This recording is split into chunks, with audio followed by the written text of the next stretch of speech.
Sister, don't do this. Why is it always you?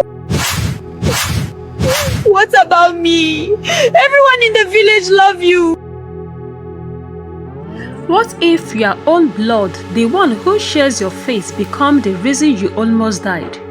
What if the hands you trusted since childhood are the same hands that push you into darkness?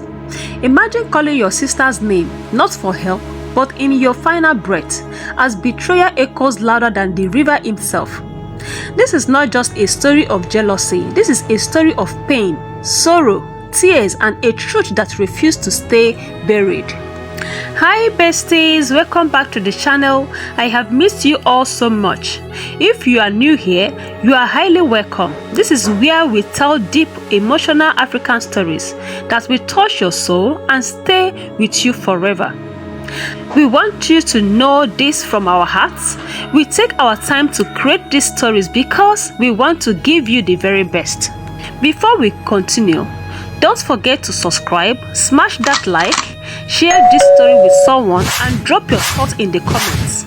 And please turn on your notification bell so you will never miss any powerful stories like this. Let the story begin. This story is a story of love, envy, and judgment. The village of Obioma woke with the sun. Golden lights played across rows of mud houses, touching clay pots neatly arranged outside doorways. Smoke curled gently from kitchen fires as women stirred thick soup in large pots, their laughter blending with the pounding of yam in mortars. Goats wandered freely, chickens stretched the earth, children ran barefoot, their laughter ringing through the air. Men prepared for the farms, cutlasses over their shoulders, baskets in hands, and beyond it all, the river flowed, wide, silent, watching. The elders called it the living eye. They said it sees what men hide. In a humble home at the edge of the village lived two sisters, Amara and Adanna. They were identical, same skin, same graceful posture, same voice that sounded like soft music, but inside they were opposites. Amara was warmth. She greeted everyone, helped the elderly, played with children, sat with lonely widows, laughed freely. Even in the market, women called her, "Amara, come sit with us." Young girls followed her everywhere, braided her hair, sharing secrets, laughing endlessly. She made people feel seen. But Adanna watched, always from behind, always silent. Where Amara shined, Adanna faded. Not because she lacked beauty, but because she lacked light. And slowly, that absence turned into something dangerous. At dawn, the sisters walked with other villagers to the farms. Amara sang as she walked, her voice lifting tired spirits. Even the men would pause to listen. Adanna walked harder, silently, watching how people smiled at her sister, but not at her. The market was alive with color, red peppers, bright fabrics, braided jewelries. Amara moved through the crowd like a gentle breeze. Traders gifted her extra food. Old women blessed her. "You will bring honor to this village." Adanna stood beside her, ignored, invisible. Her fingers tightened around her basket. At night, young women gathered in open compounds. They played games, sang songs, shared secrets of love and dreams. Amara was always in the center. Girls leaned on her shoulders, laughed with her, trusted her. Adanna sat at the edge, smiling while they looked, but the moment they turned away, her face hardened. Behind Obioma stood a grand palace, home to the king, the queen, and their son. Prince Obinna was admired, strong, calm, observant, but uninterested in beauty. He wanted something deeper.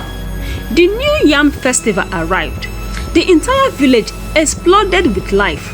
Drums thundered, Dancers filled the square, colors moved like waves, and in the center, Amara danced. Not perfectly, but joyfully, freely, like she belonged to the moment. Prince Obinna saw her, and everything else faded. Not her beauty, not her face, but her spirit. The noise of the festival continues behind them. But here, time slows.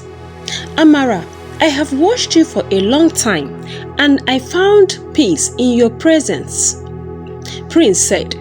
Amara looks down shyly, brushing her fingers together. My prince, you speak like someone carrying a heavy heart. The prince replied, I do not wish to rush destiny, but I wish to know you more, to walk beside you as we grow, and in time, if the ancestors permit, to build something lasting. He looks at her with warm sincerity, only admiration, for even the strongest river does not rush their meeting with the sea. True bonds are not forced, they grow like the palm tree, slow but unshakable. Amara slowly looks up. A gentle shy smile forms. If the ancestors guide it, I will walk that path with honesty. The prince smiles warmly, relieved and happy. Then I will honor that path with patience, the prince said. Behind the tree, partially hidden in shadows, was Amara's sister. She watches silently.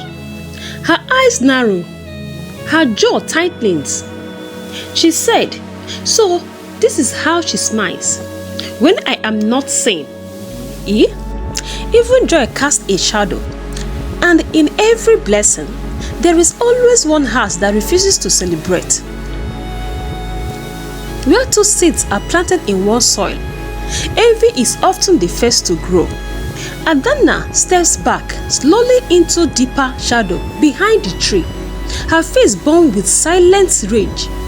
As the festival continues loudly in the background, the seed of conflict is quietly born.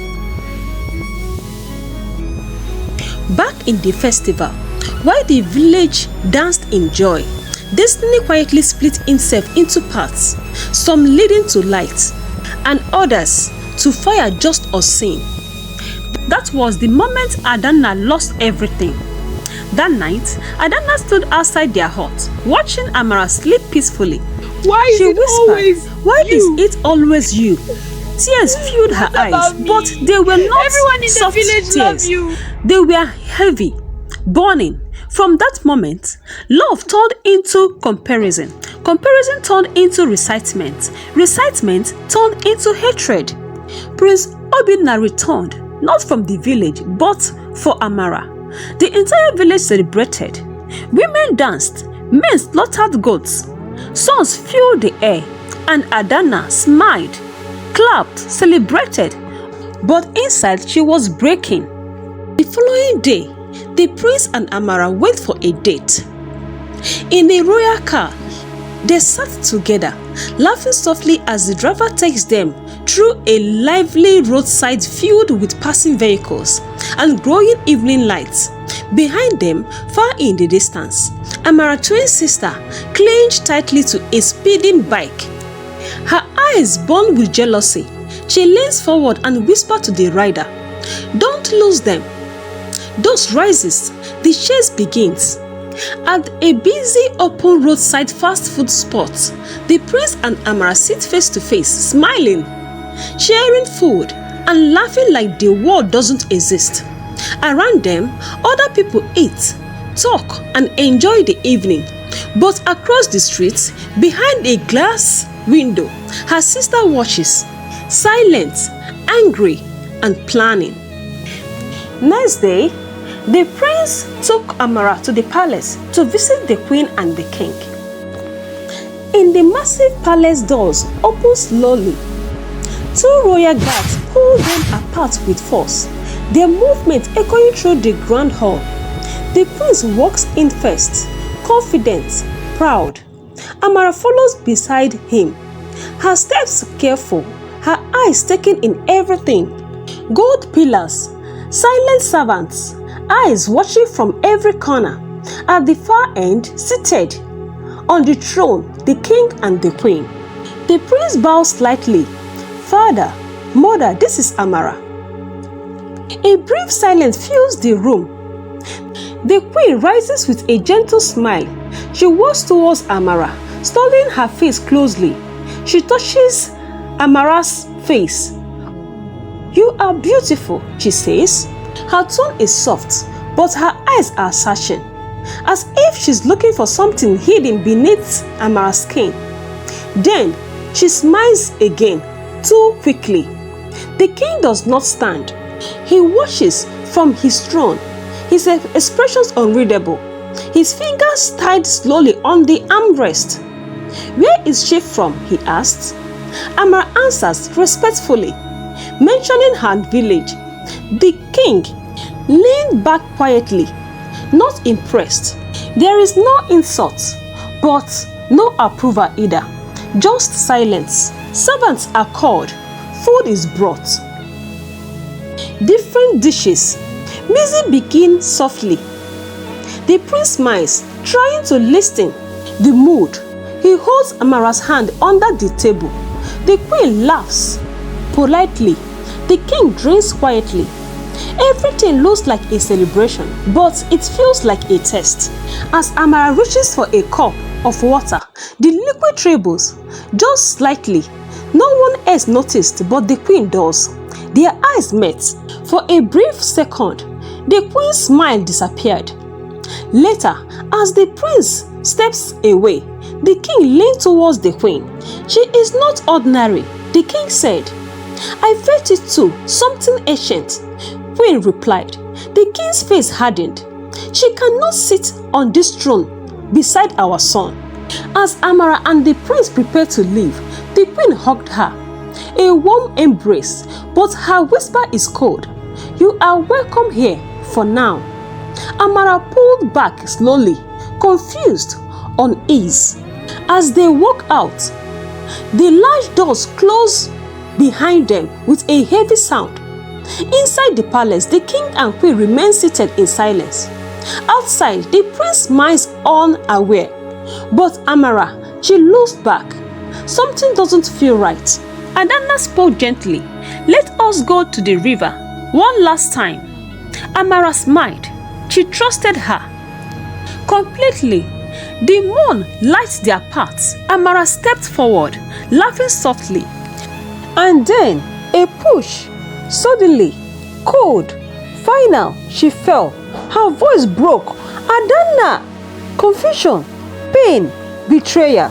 Adanna didn't move, didn't cry, didn't run.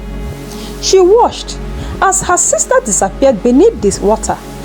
The river suddenly pulled Amara under. Silence, stillness. The spirit remains above the water, watching. But the river did not accept her because the river knew instead of dragging her down, it held her gently, like a mother holding a wounded child. Light surrounded her, soft, ancient, alive. Adanna returned, wet, shaking, crying. She slipped. I couldn't save her. The village mourned, but not for long because Adanna stepped forward. I will take her place, and because she looked the same. No one questioned it, not even the prince, but something felt wrong. Days passed. After the wedding, the river grew restless, louder, darker, whispering, "This is not truth." Then, one evening, the water rose, villagers gathered, fear spread, and from the river, she emerged. Amara rises from the river alone. Her body glows faintly with a supernatural energy. Villagers gathered, whispering, stepping back in fear. She looks at them, no longer the same girl. Her river spirit appears behind Amara in human form, holding her gently. Thunder cracked across the sky. Lightning flashed in her eyes. On a distant hill, villagers watched in fear. This is no longer a secret. This is power. Her twin sister stands before her, trembling. Silence filled the air. Amara spoke. The river does not keep lies. Her voice was calm but heavy. She pointed at Adanna. Adanna collapsed, crying, screaming, "I just wanted your life." The river moved, not violently, but with purpose. Water wrapped around Adanna, pulling slowly. No one moved because deep down they understood, and then she was gone. Life returned the village, but not the same. Amara lived, but her laughter became quiet. Her smiles rare. Prince Obinna stayed, but something had changed. Because love survived, but innocence did not. Amara stood by the river, the sun setting behind her. Golden light dancing on the water. The river was calm again, silent and watching. Moral of this story: some betrayers sink in darkness, but truth always rises. This is the end of this story. Dear viewers, thank you so much for watching this beautiful and emotional story. If this story touched your heart, please like, share, comment and subscribe to support more powerful African stories like this. And I'll be waiting for your response in the comment section. Bye bye.